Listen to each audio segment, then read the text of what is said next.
Assalamualaikum warahmatullahi wabarakatuh. Jalan-jalan ke Batu Mirah. Batu Mirah, kecamatannya Bumi Jawa.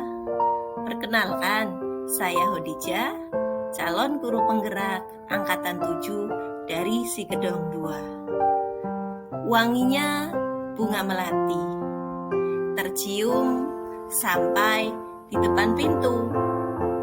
Izinkan saya menyampaikan koneksi dan refleksi pada modul 1.1.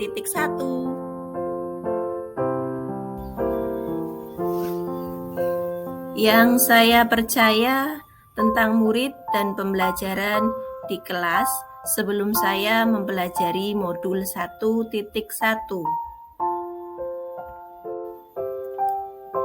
Sebelum mempelajari modul 1.1, yang saya percayai yaitu yang pertama, peserta didik ibarat selembar kertas putih yang belum pernah terisi.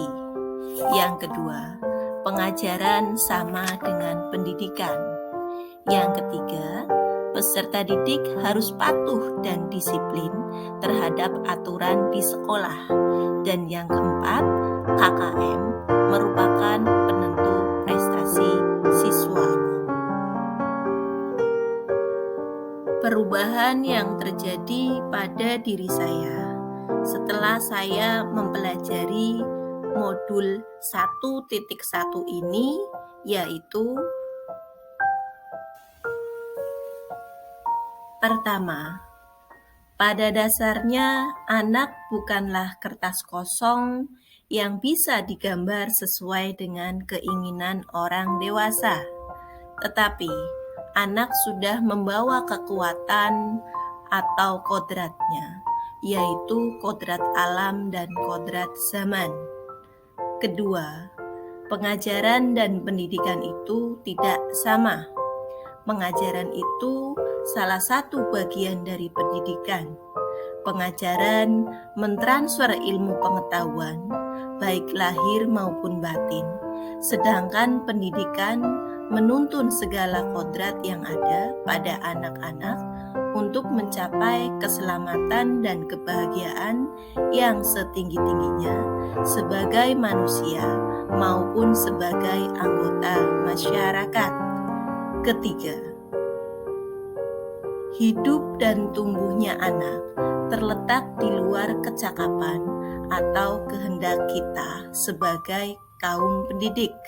Anak-anak adalah makhluk, manusia, dan benda hidup, sehingga mereka hidup dan tumbuh menurut kodratnya.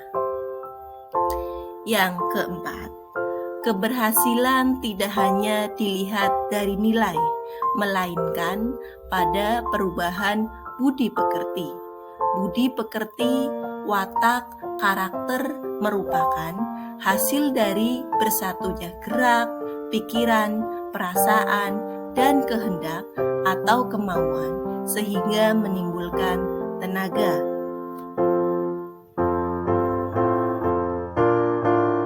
Yang dapat saya terapkan lebih baik agar pembelajaran yang saya laksanakan mencerminkan pemikiran Ki Hajar Dewantara adalah sebagai berikut.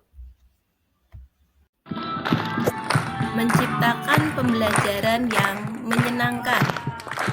Hal ini sejalan dengan kodrat anak yang senang bermain.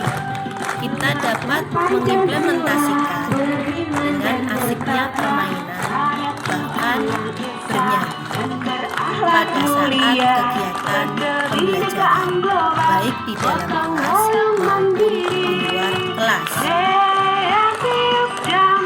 Menciptakan pembelajaran yang menyenangkan. Mengubah pemikiran saya tentang peserta didik adalah selembar kertas kosong yang tidak atau belum tahu apa-apa. Saya harus meyakinkan diri saya bahwa setiap anak lahir sudah lengkap dengan potensinya masing-masing. Meskipun masih terlihat samar, saya harus menggali potensi peserta didik saya sehingga pembelajaran yang saya lakukan optimal. Yang ketiga yaitu menerapkan sistem AMONG.